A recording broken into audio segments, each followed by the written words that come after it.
আমরা একটা খুব কঠিন সময় পার করছি, আর এই সময়টা তৈরি করেছে এই সরকার, এই আওয়ামী লীগের সরকার, যারা গত 3 টার্ম 15 বছর ধরে সম্পূর্ণ বেআইনিভাবে জোর করে রাষ্ট্রকে ব্যবহার করে এই পুলিশ, এই বিডিআর, আপনার প্রশাসন, অন্যান্য সব রাষ্ট্রযন্ত্রকে ব্যবহার করে তারা আজকে জোর করে ক্ষমতায় টিকে আছে। ভোট দেয় না কেন? ভোট দেয় না একটা মাত্র কারণ, যে ভোট দিলে ওরা 10টার বেশি আসনই পাবে না। আমি কথা বারবার বলেছি, আবারও বলছি যে আসেন, এত সাহস থাকে, আপনারা অনেক কথা বলেন, আসেন না, একটা নির্বাচন করেন যেখানে নিরপেক্ষ নির্বাচন কমিশন থাকবে, সে নির্বাচন করেন, কার কত জনপ্রিয়তা বোঝা যাবে। কালকে আবার বলছে যে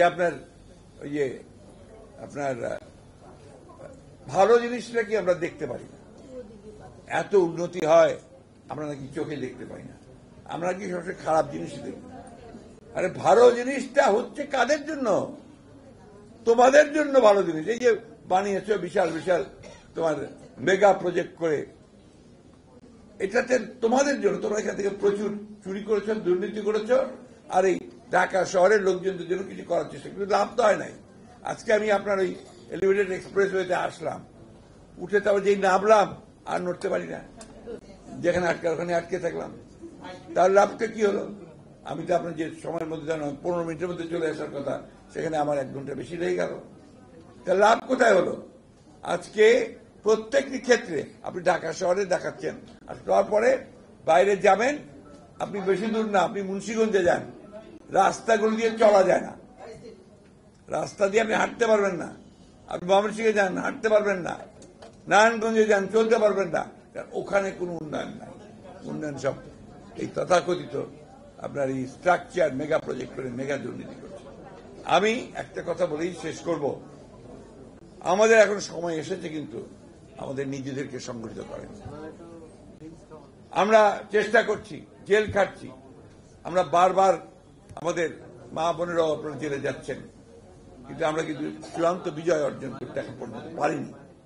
এই চূড়ান্ত বিজয় অর্জনের জন্য আমাদের সংগঠনকে আরো দৃঢ় করতে হবে। নিজেদের মধ্যে ছোটখাটো ভুল ত্রুটি, যেগুলো ভুল বোঝাবুঝি আছে, সব দূর করে ফেলেন।